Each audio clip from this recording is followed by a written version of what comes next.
It's really wonderful to be back here.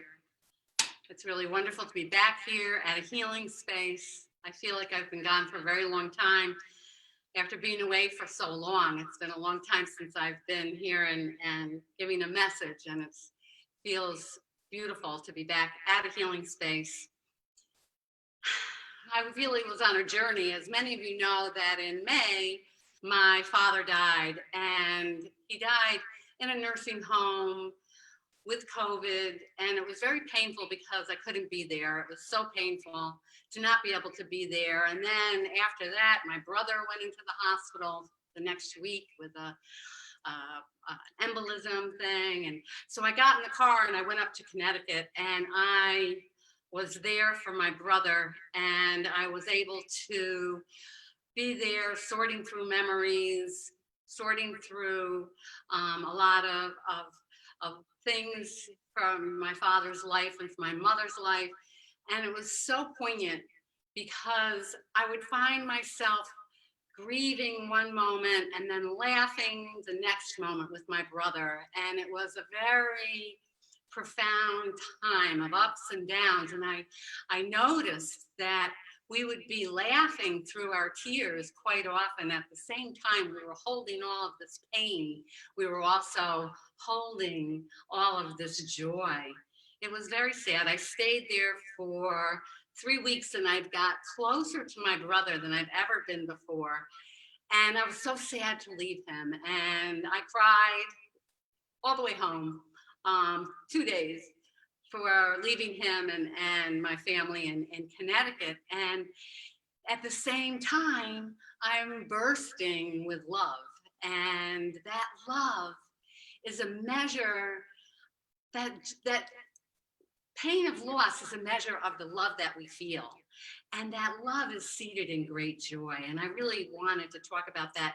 You know, I came home to more loss. My favorite aunt had passed. And then as Mary prayed, we lost our step grandma Nanny, and it's just been this roller coaster of emotion and a lot of loss. And one of the things that I realize as I go through this loss is that I'm not alone, that all over this planet, people are grieving the loss of loved ones. All over this planet, people are experiencing the pain of loss. All over this planet, at the same time that I'm experiencing my grief, others are experiencing their grief.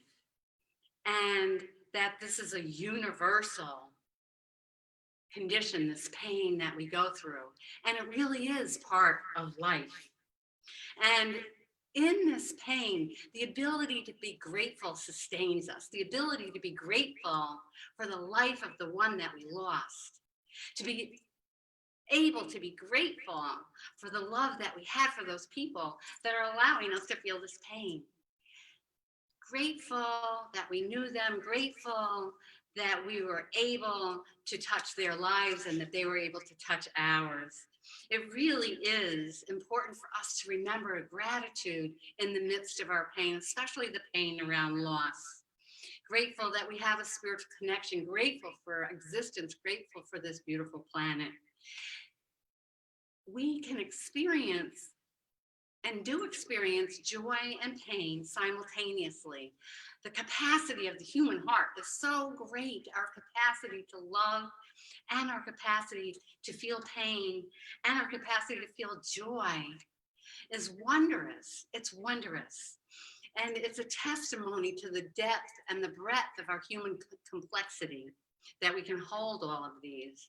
And so I can smile through my tears, and we can laugh through our tears because our essence is really joy.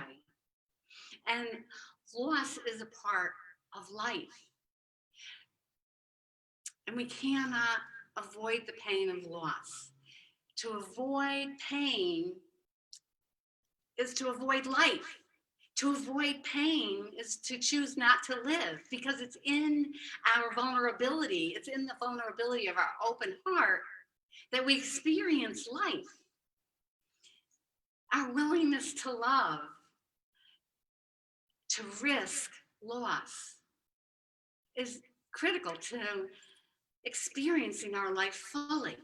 How sad is it to think about people who close their hearts off because they're afraid to experience loss? You might know somebody like that, or maybe sometimes you're like that. To feel like we're afraid to risk loving because we might get hurt prevents us from experiencing so much joy. So we really have to embrace pain and suffering as part of life. It just is. And when our heart is in pain, it's penetrated by these sensations, and those sensations are very similar to the sensations of joy. If we can detach the meaning behind it, that feeling in our heart is so close to that same feeling of ecstasy, that feeling of pain. It's all linked to the love that's inside of our hearts. And right under that is joy. I remember that when my sister Petra died, going to the beach and standing by the ocean and being filled with so much emotion. And that emotion was expressed through tears and laughter. And I could feel both the joy of existence and the joy of having loved her. And I'll always remember that, because in that moment I recognized the link between joy and pain, the link between love and loss.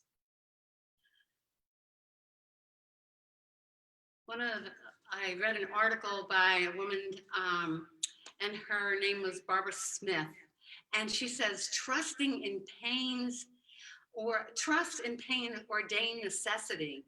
We must meet life as we find it and be present in the face of the unavoidable, because pain is ingrained in the very nature of life.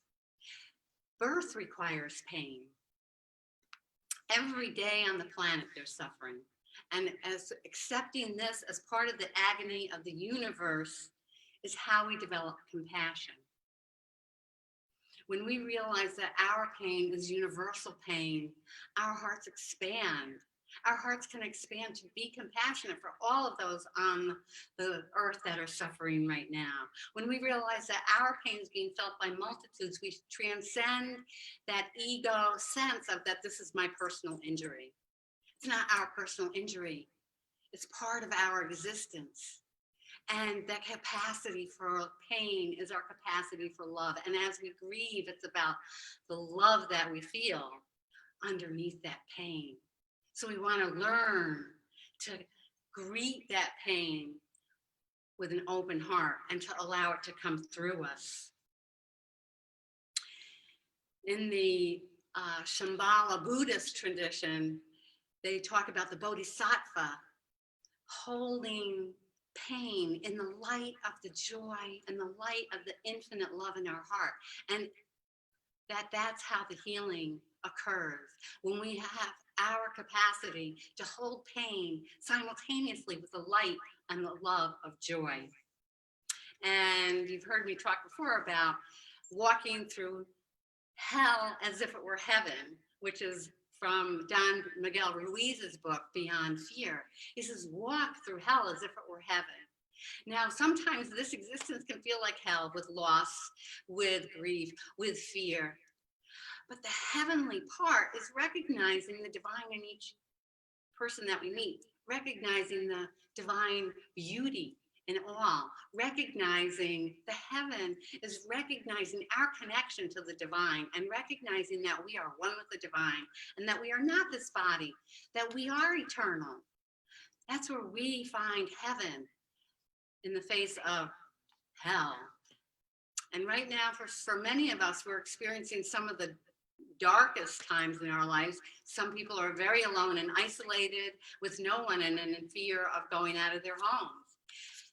We want to model that it's okay to connect to that pain, to express that pain, and at the same time, to connect with joy. It's important to let that pain wash out of us. It's important to cry. It's important to lament. The Finnish women get together to lament. We need to lament. One of the ways that I get in touch with my grief is to rock and to sound and sometimes to moan, to just begin to move my breath from my belly, and I will begin to cry. And it's an important thing. You know, we can moan, oh, oh, oh,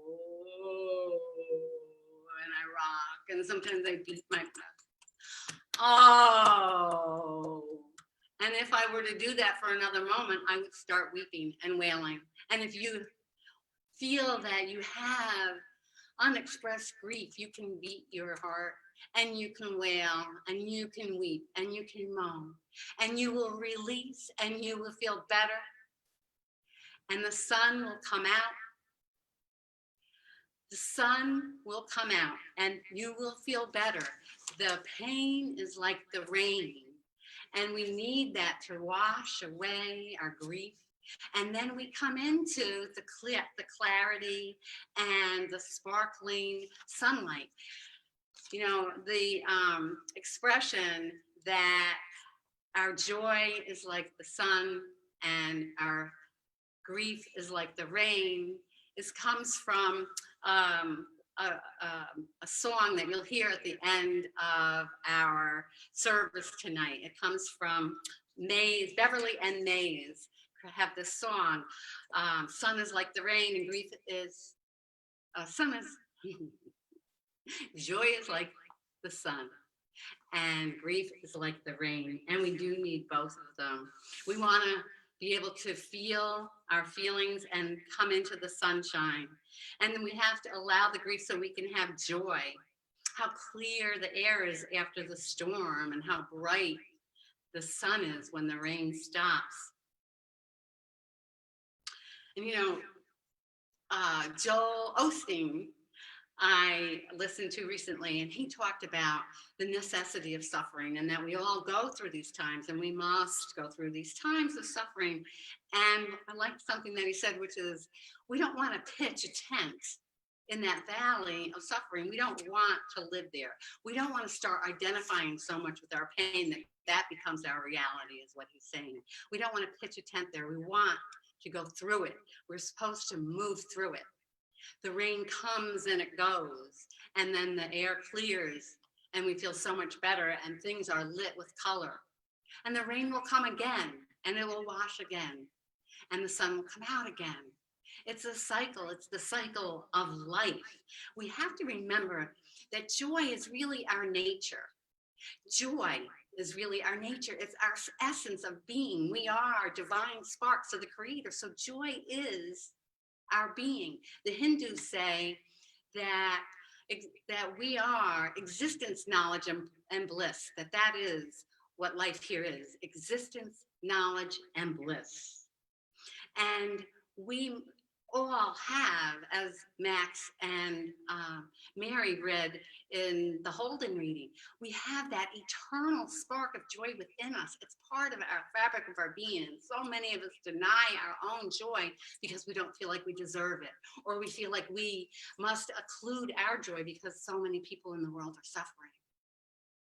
But does it serve the world to deny our own joy, which is part of the fabric of our being? No, it doesn't serve the world to deny the fabric of our being, which is the fabric of their being, which is joy. And we allow ourselves to feel our joy through our pain, or not attached to our pain, we are serving the world, because we are all one. And the illusion of separation keeps us from recognizing that our joy is my joy is your joy. When I remember the essence of my being as joy, and I bring myself up into that vibration, and I allow myself to experience that part of me, I'm elevating myself into those higher realms of consciousness, where I connect with spirit and where I connect with you and where you connect with me, because we are in the higher realms of consciousness when we access joy. And joy is innate. Joy bubbles up within us. I hope that you've experienced your joy bubbling up. I hope that you've allowed yourself to experience your joy bubbling up.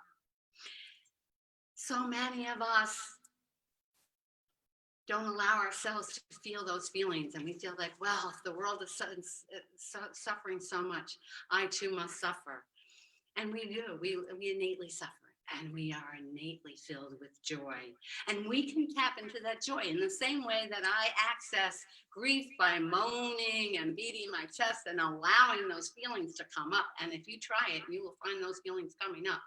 In the same way that I do that, I allow myself to access joy by singing and chanting, by moving.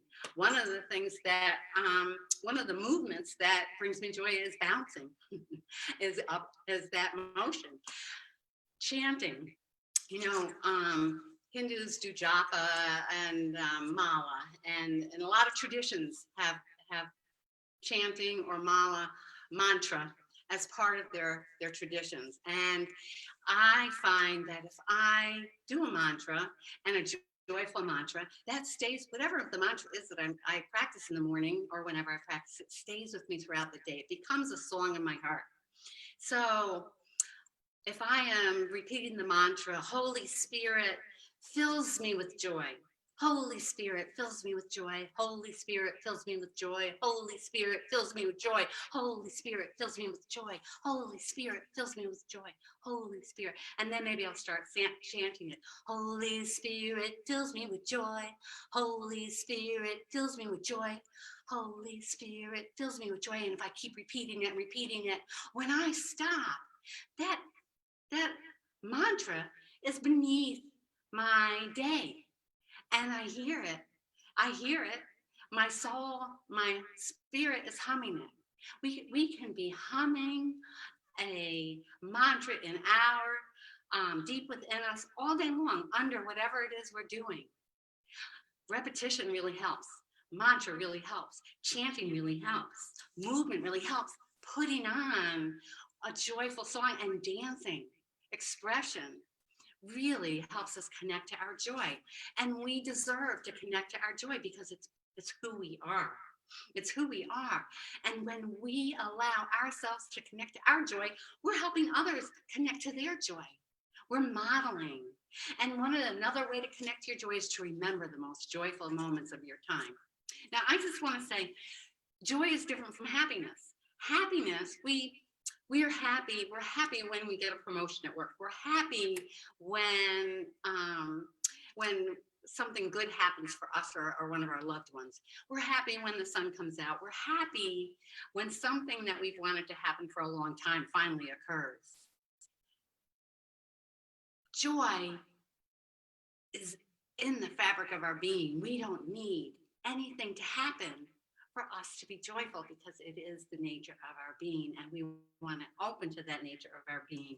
We want to cultivate joy in our life so that we can enhance the vibration of joy in the world. When I cultivate my joy, I'm cultivating joy in the world. My denying myself my joy does not enhance the world in any way, shape, or form.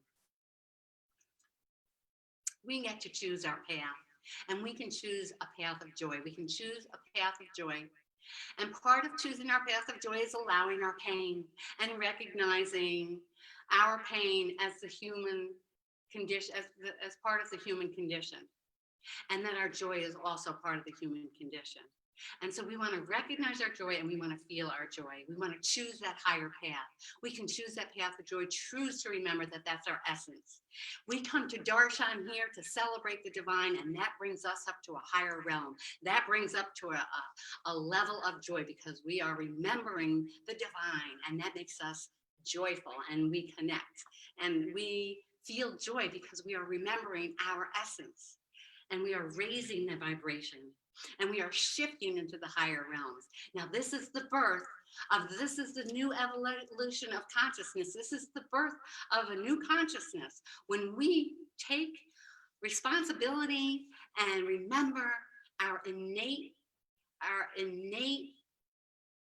joy that is in the fabric of our existence, that our existence is joy, we not only elevate ourselves, we elevate our planet, and we're bringing ourselves in to a new consciousness. And it's time, as we contrast the law, as we contrast the pain of our losses, and remember that those losses are rooted in great love, and that we can find great joy in that love, we will bring ourselves and the planet to a new level of consciousness.